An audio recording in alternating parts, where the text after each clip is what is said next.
فوتوشوب سي سي 2018. السلام عليكم، انا محمد عمار وبرحب بيكم في قناة ستيب. اول خطوة ليك ان شاء الله باذن الله انت قادر تعملها. You can do it. فوتوشوب سي سي 2018 في الحقيقة دي اول سلسلة نعملها في فوتوشوب سي سي 2018، وان شاء الله ما تكونش السلسلة الاخيرة باذن الله. اي ملف احنا هنشتغل عليه في الفوتوشوب باذن الله هسيب لكم لينك في الديسكريبشن تحت لو حبيت تحمله وتجرب عليه وتشتغل عليه. وان شاء الله اشوفكم تاني في اخر الفيديو. دمتم بخير، السلام عليكم. ورك سبيس زي ما احنا شايفين كده، دي الديفولت بتاعه البرنامج اللي هي مساحه العمل بالترتيب والتنظيم اللي احنا شايفينه مع بعض، سواء في للتول بوكس او للبانلز او المنيو. وخلينا دلوقتي نشوف ازاي بنجيب الورك سبيس، ونتعرف برضو ايه على الانواع بتاعتها. عندنا نروح ويندو وهتلاقي ورك سبيس. هنا هتلاقي في اول واحده اللي هي essentials او default، دي اللي هي الخاصه بالبرنامج نفسه. طيب في ورك سبيس تانية ل 3 دي، الناس اللي هتشتغل 3 دي. يعني لو انا ضغطت هنا 3 دي هيتغير زي ما احنا شايفين كده. وفي لو رجعنا تاني ورك سبيس تاني هنلاقي جرافيك وان ويب، وهتلاقي في الموشن، وهتلاقي في بينتنج، وهتلاقي ايه اخر حاجه هتلاقي فوتوغرافي.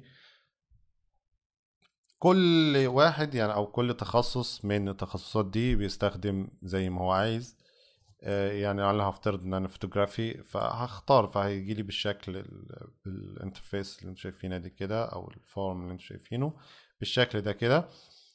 طيب انا لو هفترض ان انا هرجع تاني للديفولت، وهفترض لو انا لسه مبتدئ في الفوتوشوب، ولسبب ما لخبطت شويه او تسهيت، او حد جنبي لخبط لي الترتيب والتنظيم اللي انا شايفه ده. لو انا عاجبني الديفولت، يعني لو انا عاجبني الديفولت بتاع البرنامج، وهفترض ان انا يعني جيت كده مثلا لخبطت الدنيا شويه بالشكل ده كده، وجيت هنا وعملت الlayers هنا باث channels، وهتلاقي مثلا تول بار، فلخبطت الدنيا بالشكل ده كده.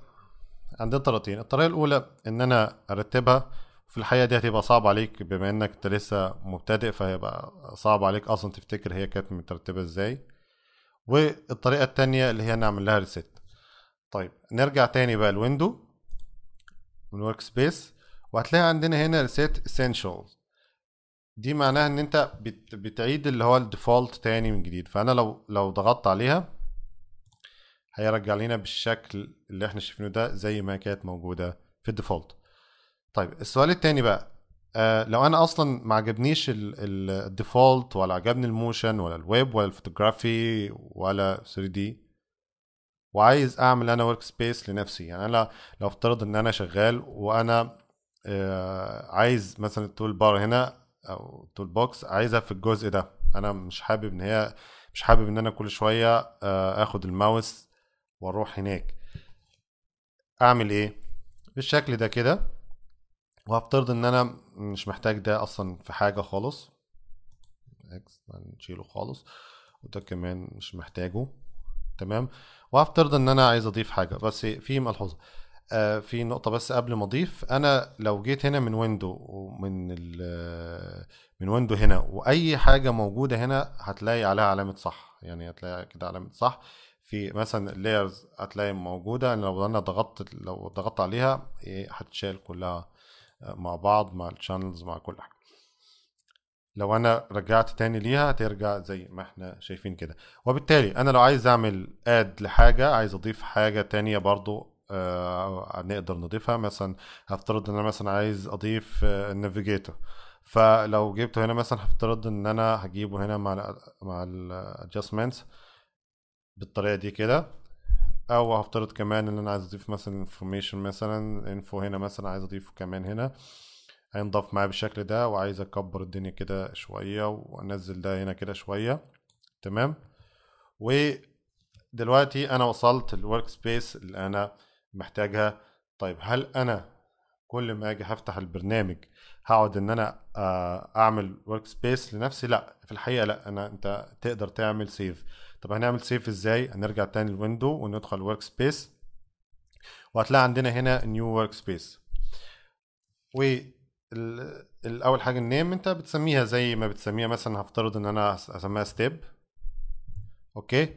وهنا بيسالنا اللي هو البانل لوكيشنز، انت بيسالك انت عايز تسيف ورك سبيس مع الكيبورد شورت كاتس menus and toolbar are optional. فهو بيقول لك ان انت هتسيف الورك سبيس ديت مع كمان لو انت هتشغل مع الاختصارات والقائمه والتول بار وكده والمين والتول بار، يعني بكل الاوبشنز اللي موجوده. فطبعا انت هتعمل له سيف. فاصبح ان انا عندي دلوقتي ورك سبيس خاصه بيا. لو انا رجعت تاني لويندو هلاقي بالشكل ده بقى موجوده ايه ستيب. طب انا لو عايز اغيرها طبعا هلاقي عندنا في الجرافيك اند ويب او موشن. لو مثلا عايز ارجع تاني لديت هرجع. لو انا عايز بقى ارجع تاني لورك سبيس واختار ستيب زي ما احنا شايفين كده. لو انا عايز اعمل ديليت فهي موجودة برضو عندنا هنا في الويندو. هنا هتلاقي موجودة بالشكل ده كده. لو انا هفترض ان انا اخترت دي كده وجيت ان انا عايز اعمل ديليت للستيب اللي انا عملتها اللي هي الورك سبيس، بكل بساطة بتختار الورك سبيس اللي انت محتاجها من هنا وبتختارها. بس المهم ما تكونش يعني ايه، ما تكونش اكتف، يعني ما تكونش الورك سبيس اللي انت مشغلها. مجرد ما بتختار ديليت هو بيخيرك، يعني بيقول لك do you really want to delete the workspace step. انت بتقول له يس، خلاص اوكي. هو مجرد خلاص لو انت رجعت هنا تاني الويندو مش هتبقى موجودة عندك اطلاقا.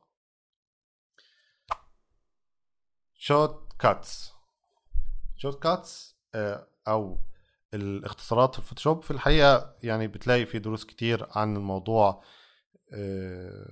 الخاص بالاختصارات في الفوتوشوب، لكن في الحقيقة هي موجودة أصلا في البرنامج وممكن تجيبها بكل سهولة، مش محتاج إن أنت تسمع فيها فيديوهات. والهيلب ده مهم جدا يا جماعة انتوا تبصوا برضو عليه. يعني هو تقريبا في حاجات كتير انت ممكن تعرفها منه، يعني فوتوشوب هيلب في التوتوريالز. انت عايز باوت فوتوشوب سي لو انت اشرح لك ايه اللي بيحصل فيها والبلاجنز والحاجات ديت. خلينا نعرف ازاي ان احنا نجيب شورت كاتس وين يعني نشوف الشورت كاتس اللي موجودة في البرنامج وازاي ان احنا نتعرف عليها ونرجع لها في اي وقت. في نفس الويندو برضو هتلاقي في الورك سبيس هتلاقي في الاخر كده كيبورد شورت كاتس اند menus.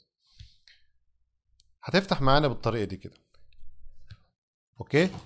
طيب انت برضو ممكن تجيبها عن طريق شورت كات برضو ليها، يعني عن طريق هتعمل Alt Shift Control K هتجينا بالطريقة اللي احنا ايه شايفينها كده. طيب هل في طريقة تالتة؟ في طريقة تالتة ممكن برضو نجيبها منها من عندنا من Edit من هنا، وهتلاقيها موجودة عندنا هنا Keyboard Shortcuts. اوكي. هنجيبها بالشكل ده كده. طيب عندنا الشوت كاتس في الابلكيشن مينوز اللي هي الحاجات اللي موجوده هنا، والبانل اللي موجوده هنا، والتولز اللي موجوده هنا. لو هفترض ان انا عندنا مثلا فايل، لو انا عندنا الفايل لو انا عايز اعمل نيو هتبقى كنترول ان، هتلاقي اوبن كنترول او. اوكي. طيب لو انا رجعت عندنا في الايديت هتلاقي كنترول زد انك ترجع، ولو عايز ترجع كذا خطوه لورا هتلاقي ستيب فورورد، هتلاقي شيفت اند كنترول زد. اوكي. وهتلاقي كات لما كنترول اكس او اف 2، وكنترول سي او اف 3 لو انت هتعمل كوبي. اوكي. طبعا هتعمل بيست. طبعا الحاجات دي كلها انت تقراها افضل، لان انا الاوامر كتير فصعب ان احنا نقولها كلها، ولكن انا قلت لك الطريقه وانت تقدر تروح وتشوف. لكن في برضه في بعض الحاجات ما بيكونش ليها اختصارات، يعني هم خلاص خلصوا اللي هي يعني بيسكس، يعني اللي هو الحاجات الاساسيه هم بيحطوها ليها. حتى انت لما بتيجي تطلب او تيجي تعمل مثلا اختصار جديد بيقول لك ان ده اصلا اوريدي مستخدم يعني. فلو انا جيت مثلا على السلكت هتلاقي مثلا لو انا عايز اعمل all كنترول A، او لو انا عايز اعمل دي سيلكت طبعا كنترول دي، وهكذا بقى زي ما احنا شايفين كده بالظبط. وهكذا برضو في نفس الموضوع، يعني في البانل برضو هتلاقي برضو حاجات موجودة مثلا في مثلا في اللايرز. هتلاقي مثلا لو انا عايز اعمل نيو لاير هتلاقي شيفت كنترول ان لو انا عايز اعمل ايه نيو لاير. لو انا عايز اعمل مثلا في الميرج، مثلا لو عايز اعمل ميرج هتلاقي كنترول اي. لو انا عايز اعمل ميرج فيزبل هتلاقي شيفت كنترول اي، وهكذا يعني. وهتلاقي عندنا برضو تولز، هتلاقي عندنا الموف تول في ام ال زي ما احنا شايفين كده بالظبط. هتلاقي كل الاختصارات موجودة. وفي الحقيقة الاختصارات برضو موجودة، بتبقى موجودة جنب الامر نفسه. يعني انت لو هتجيبه من لو انا هفترض ان انا لو دخلت مثلا على ايديت هنا هتلاقي برضو موجود الاختصارات موجودة عندنا ايه الاندو كنترول زد. هتلاقي يعني الاختصارات كلها موجودة في البار كده زي ما احنا شايفين. طيب الالوان بقى، ايه الالوان دي؟ يعني انا عايز اعمل ايه بالالوان يعني؟ بص يا سيدي، الالوان لو انا هفترض ان انا مثلا عايز اعمل زي ما انا طبعا كنت عامل نيو لاير، لو انا عايز اعمل بنفس اللون ده زي ما احنا شايفين كده، وعايز مثلا هاجي مثلا اول ان انا مثلا هعمل السيف مثلا بلون مثلا ازرق، هعمل الايمج مثلا ايمج سايز هديها لون، هاجي اللاير نيو هدي لون. الحاجات دي كلها اعملها ازاي؟ هنرجع تاني للشوت